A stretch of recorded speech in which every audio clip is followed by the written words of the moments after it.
In Your Corner, check back on Ray Farley. Ray had called for help when he was in the hospital recovering from a back operation. The problem stemmed from an injury back in Ray's Golden Gloves boxing days.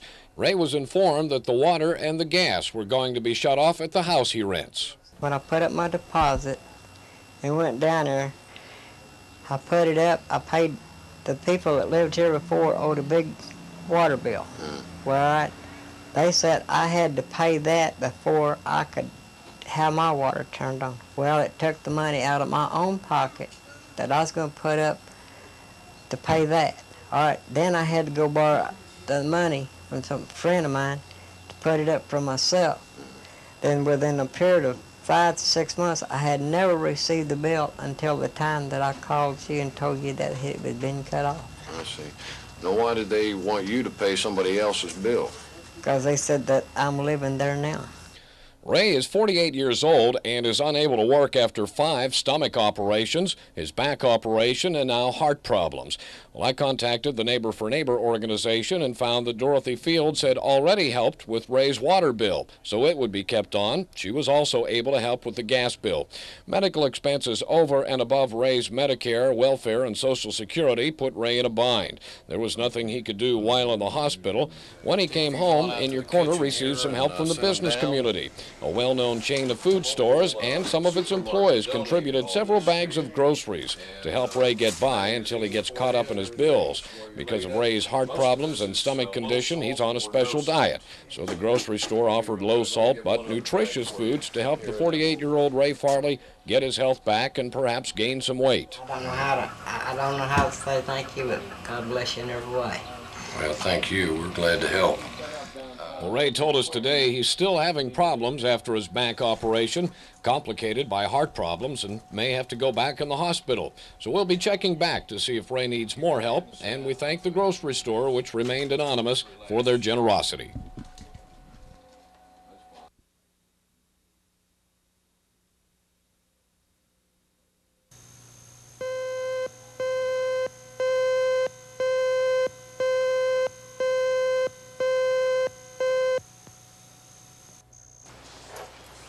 Kathy Rogers in Noble introduced me to Hooter, her full-blood registered Cocker Spaniel. Kathy had just had Hooter groomed at a shop in Norman called For Pet's Sake. Kathy said she knew Hooter hadn't had any grooming attention for several weeks and that the dog's hair was matted in several spots. But she still didn't expect it to look the way it did when the groomer was done. Told them that I wanted her groomed, that she had a few mats. And they told me that if they can't comb them out, they would have to cut them out. So I said, fine. Well, the mats were probably about, the biggest ones were probably about that big around. And they cut her. They shaved her. Uneven. They didn't shave her. See, like right there's short. Look how short it is right here and how long it is right here. Well, do you think that might be a spot where there was a mat and they had to cut it out or something? Well, then why didn't they didn't taper it. When I called her back and I told her I was really dissatisfied with the way that she had cut it, she said, well, I told you that's how I was going to do it. I said, well, why didn't you taper it? You just left clunks and bald spots and uneven hair. She said, well, you didn't tell me to taper it. She told me, she said, Kathy, I told you that's how I was going to do it. And I said, well, like I said, why didn't you taper? And make it look a little more professional instead of just uneven. She looks like she's been found in an alley somewhere. She said that we'll bring her back.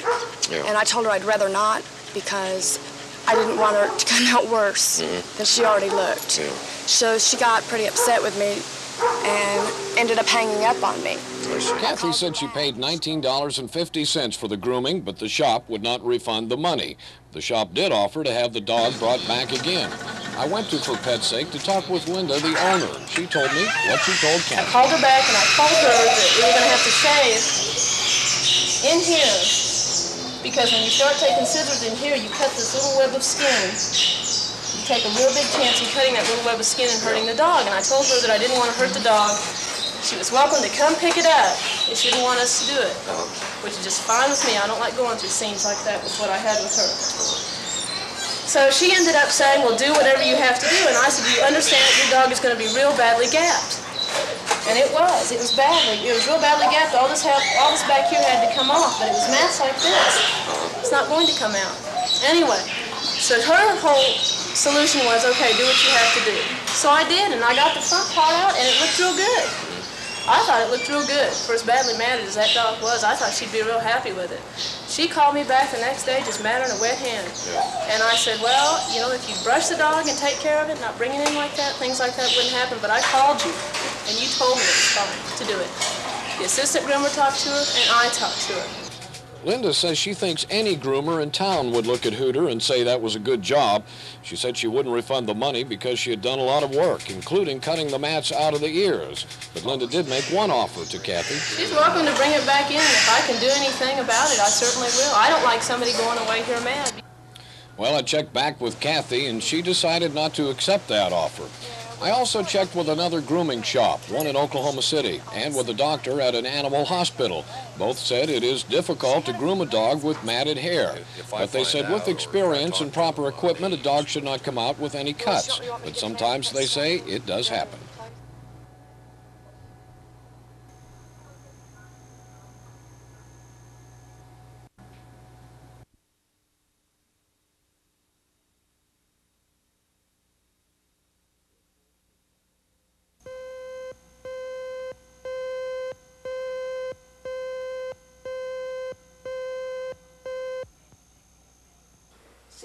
Essie told me she found an ad in the Southside Neighbor Circular for professional painting at reasonable rates.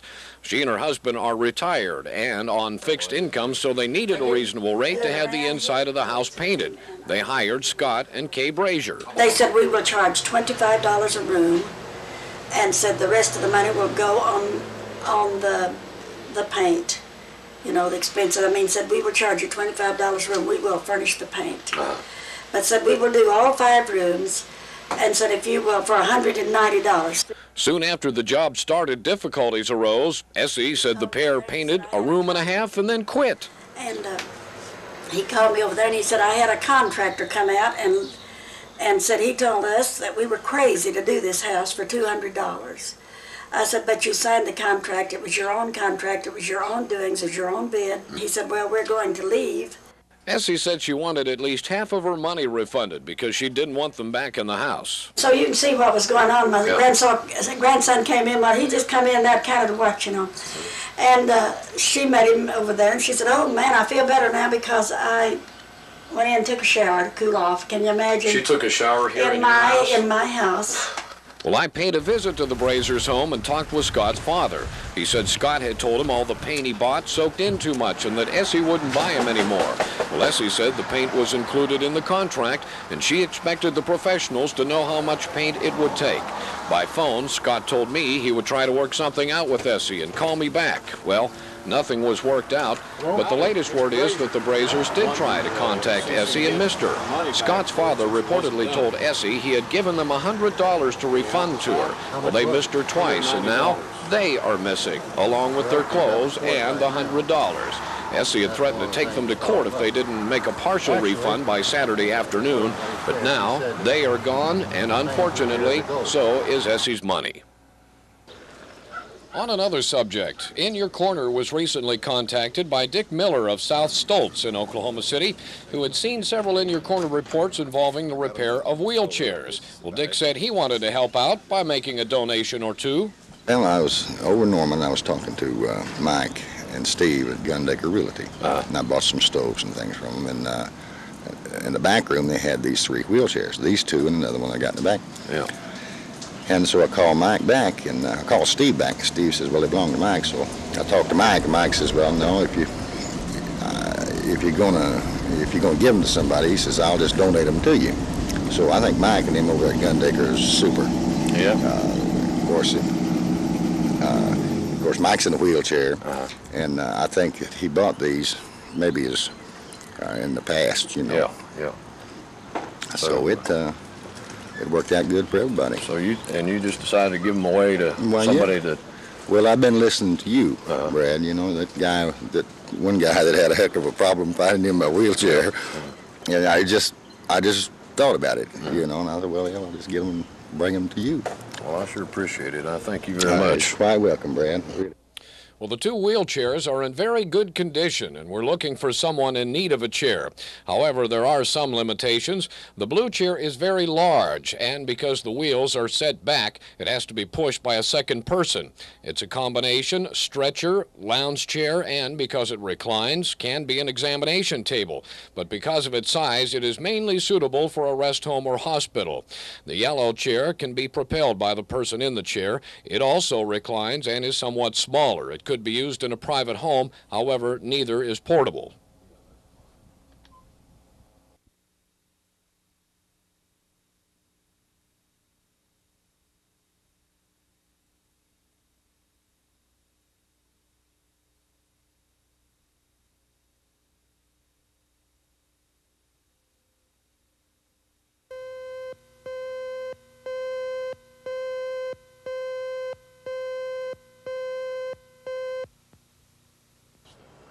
Linda is a widow with 3 children. She's moving, or trying to move, from Medford to Moore. Her sister-in-law, Kathy Ward, has been helping her look for a house to rent. Well, after 3 weeks of no luck, they went to Sooner Rents in Moore after seeing their classified ads in the newspaper. Here's how it works.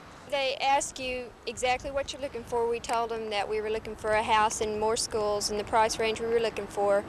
And they ask you, you know, whether you have kids, pets, and all that, and they write it all down on a piece of paper, you pay your money, and they give you a book to look at. Yeah.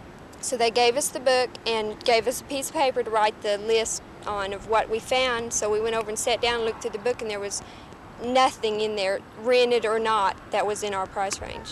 Are you sure they knew what you were looking for? Oh yeah, they wrote it down. We told them and they wrote it down. So, you know, there was no doubt, even the price, you know, was exactly right. Well, Kathy and Linda had paid $45 to have a look at that rental book. They felt as though they had been deceived since there was nothing in there that they had asked about. When I took the book back up to the girl, I asked her, she said, "Did you find any?" And I said, "No, there's none in there." And she said, "Well, you know, we seldom ever get them in that price range." And I said, "Well, can we have our money back?" And she said, "No, there's no refunds." Well, I went home and called my husband and told him what had happened, so he called him up, talked to the girl, and she said, you know, she knew there wasn't anything like that, and he asked them why they didn't tell us, and she just said that she thought we knew that, and he told her, well, if they knew that, they would have never come in there in the first place. And then whenever I called him back again, he told me any fool, he told me he thought that any fool would know that you couldn't get a house in Moore for $300. And, you know, he just... So, did you ask him to give you your money back? Yeah, we asked him several times. You know, every time we talked to him, we asked him to give some money back, and they wouldn't do it. And she told us that we could talk to the manager, which we tried to call him a few times and could never get a hold of him. And she said we could call him and talk to him, but she doubted if he'd give us our money back either. Well, I thought, you know, when I gave her the 45 and she said sign here and here, I thought it was just a receipt showing she took my money. But on the bottom, there's a little clause that says that you can't have your money back. Oh, I see. But she didn't explain none of that before. Yeah. Counseling, I thought they'd explain something to you. So I just boom, boom, and then that's it. In Your Corner contacted Sooner Rents about the case. We asked for an interview concerning their procedures. They agreed, but later declined and said they would contact Linda Richardson to straighten it all out. Linda was told to come down and get her money back. Well, we went along and waited for her and Kathy. A few minutes later, they returned and told me what happened. Well, at first she tried to tell us that it was the manager's day off and we couldn't get it. And I said, well, we talked to him yesterday and he said he'd have a check ready. And she went back and found it, brought it back out to us. Well, what do you think about this system of renting an apartment? Have you ever used it before? No, I've never used it before, and it's not what I expected it to be. I expect it to be similar to real estate, you know, where they take you and show you what they've got. They don't even do that. They give you a book, you look at it, and from then on you're by yourself. So you didn't even get to look at any places? No, nothing. Absolutely nothing.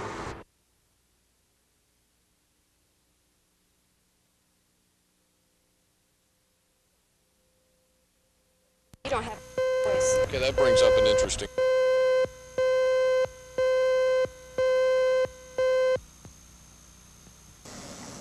Hey, Sheena. Hey. Hi. This is Sheena, just 2.5 months old. A happy baby, except when it comes to mealtime.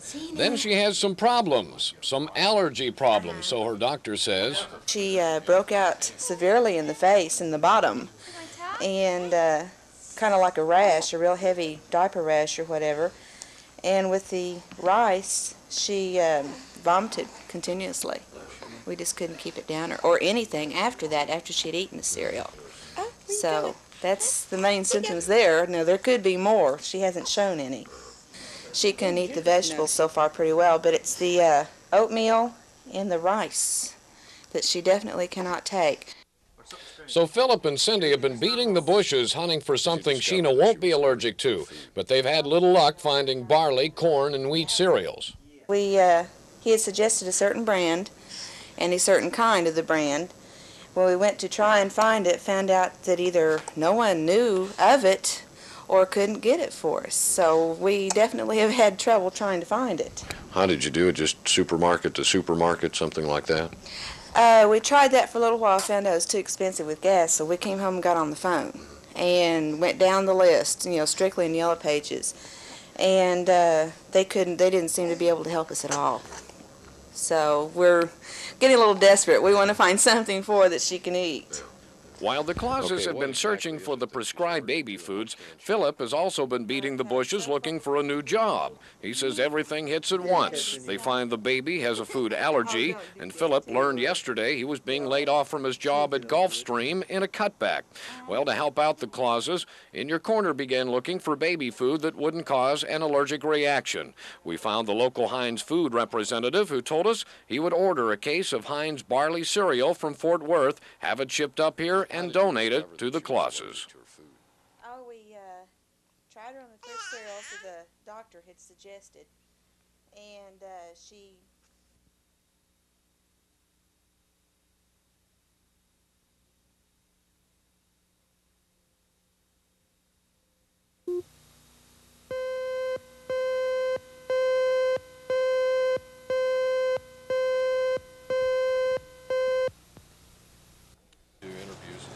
Louise Dubois told me she owns this lot with her neighbors, Bill and Martha Schumann. They have a buyer for the property now who would like to build a house here, but the land is a little swampy for that, and here's why. Every time it rains, water flows across the lot into the street. Louise showed me some pictures taken during the recent heavy rains we've had, but she says this has been going on like this for a couple of years now. As a matter of fact, ever since 2 office buildings were constructed on the south side of her lot. The buildings are Atrium Towers and Local Federal on 63rd Street. Both their parking lots are designed to drain onto the Schumann's and Dubois property. Well, of course, just an excess of water going over our property, along with all of the debris and garbage that comes from the trash containers. But basically, our main problem is the excess flow of water across the lot and, of course, into the street. This has been the thing that none of us can understand, is why this would be allowed to happen and why it was not connected into the main sewer in the first place. Louise showed me how the Atrium Towers parking lot drains past their dumpsters and funnels into a chute, taking water and some trash below the parking lot level and onto her property. And it's the same with Local Federal. Its lot also funnels down onto her lot. Of course, blocks were laid at the mouths of the drain pipes to slow the flow of water. Of course, you can see the types of drainage, the very unsightly so-called baffles that have been put here, which are nothing more really than, actually they do not retard the flow of water at all. Neither do they decrease its speed in coming across the lot. Have you tried negotiating with these businesses, these office buildings? They are well aware of the problem, yes. What do they tell you? Well, of course, this has become a city problem. After the buildings were built and the water channeled to this particular corner. So I took the question to the city, and city engineer Paul Medley said what the building developers have done there is legal. And that's why we're not able to help her from the city standpoint in getting done what she wants, is that we have no regulations or rules that would require us to make that developer do any more than he already has done. Now, in 1980, I believe, certainly in 1979, we could not even have required that, and we wouldn't have.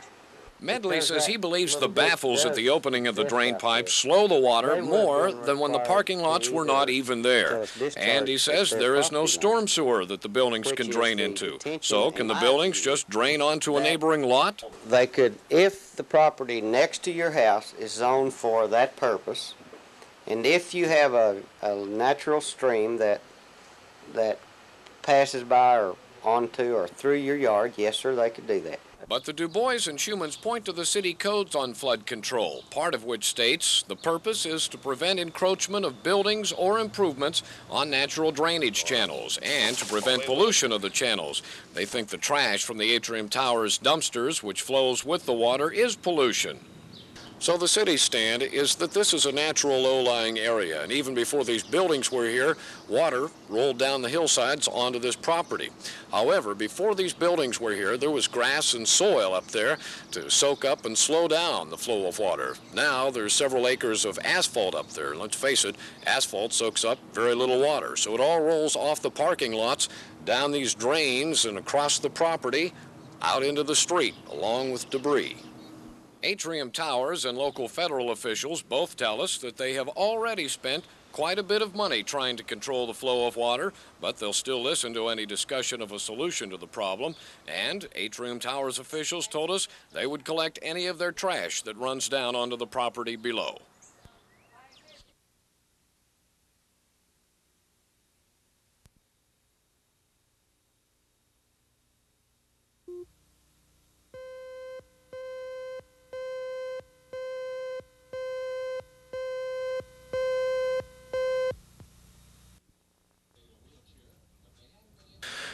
One of those places was the Office of Volunteer Services at the El Reno Junior College. It's an agency that serves all of Canadian County, helping the elderly and the handicapped to get to medical facilities or just to do their errands free of charge.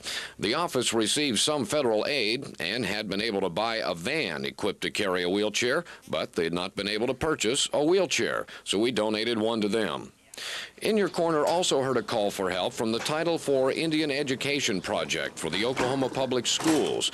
Their advisor, Pat Sapp, told me about the case of Steve Crawford, an Indian youth in the 3rd grade. Steve has multiple sclerosis. He's had surgery 2 or 3 different times in the past year, during the school year since I've met him. But they hope eventually that he will be able to walk with a walker. But most of the time will be spent in a wheelchair in the classroom in places like this, and it would take him an awfully long time to get from one place to another. But his wheelchair is really dilapidated, and they've been wiring it together, so he'll be very appreciative of it. Pat said if Steve progresses to the point where he can walk, the wheelchair will be passed along to another in need. Project coordinator Carol Willis said they have funding to help keep Indian students in school, but the government funding does little in the area of health and handicap aids. Yes, this is a program that was enacted by Congress in 1972, and it was to assist Indian students in various types of problems to keep them in school and help them to graduate. One of the assisting programs that we have also is the health assistance, which the wheelchair falls into this category. We have many children who have various difficulties in health, and the local services or the federal services, public health services, cannot meet the needs of the particular child. And we turn to resource programs here in the city and the surrounding area to try to meet these kinds of needs.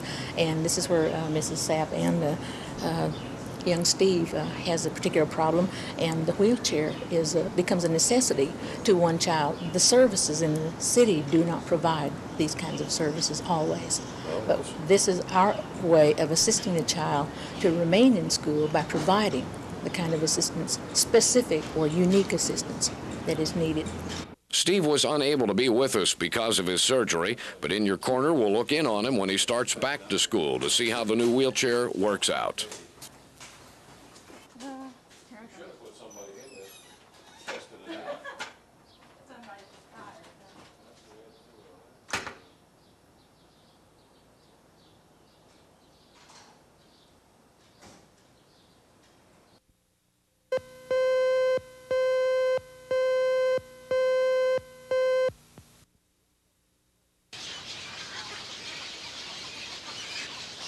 When you walk up to the front of Mr. and Mrs. Zach Walter's house, you wouldn't dream that there are about 1,000 egrets and herons on the back side of the house, but there's no mistaking it when you step into the backyard. The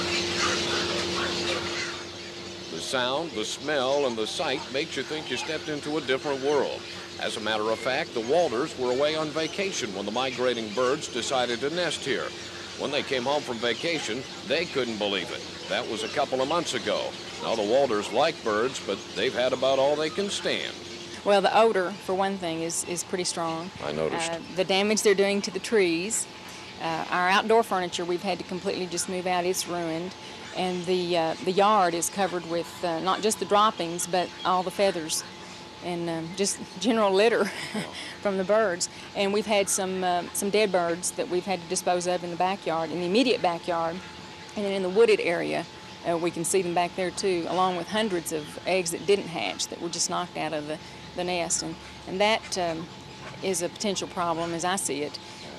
Laying on the ground and along with the odor, I think they're going to probably attract insects and vermin or whatever. Well, you have a couple of children. What about them? Can they come out here? No, we don't allow them in the backyard any longer. Mrs. Walters is worried about a disease called histoplasmosis, a disease that could be carried by the birds, which affects the lungs. She's tried just about every animal-related government agency, as well as the Oklahoma City Zoo, in seeking relief. But the birds are protected by federal law. Have you had some suggestions from friends or professionals? I had one suggestion that I thought was a good idea. As the birds start to leave, as I think they probably will when things get hotter here in Oklahoma City, I'm hoping that we could use possibly some high-pressure water hoses to knock the nests out of the trees and maybe clean up some of the area that surrounds it without, harming the birds themselves. The youngest of the birds right now appear to be like a week to 2 weeks old, and so some are flying and some are not. Well, the Walters haven't gotten any use out of their patio this summer. For 2.5 months, they've had a mess like this. Bird droppings all over the charcoal grill, all over the deck, feathers, birds' eggs that have fallen out of the trees. And apparently there's nothing they can do about it. Now, the birds don't attack them or harm them, but it is becoming a health hazard out here. B.R. Peterson of the U.S. Fish and Wildlife Service told me the egrets and herons have migrated to the Bethany area for many years. Construction chased them from 23rd and Council to 16th and Council. The department used sound devices to chase them from there, hoping they'd go out into the country, but many went to the Walters' home to nest. Like most of our birds are migratory, and they're protected by federal law agreement with other countries, international agreement, and they're protected by federal law. And supposedly, as a private individual without a permit, you can't harass them or scare them or do anything. What we do, if birds are causing a problem, then we try to get a permit to move the birds. But the only time that I can be successful in moving the birds is after the young grown up or in the spring of the year before they start having young birds, when they first settle in the spring to start laying and building nests and laying eggs. We can move them then, or late fall. But the middle of summer, once they have young, we just can't do it.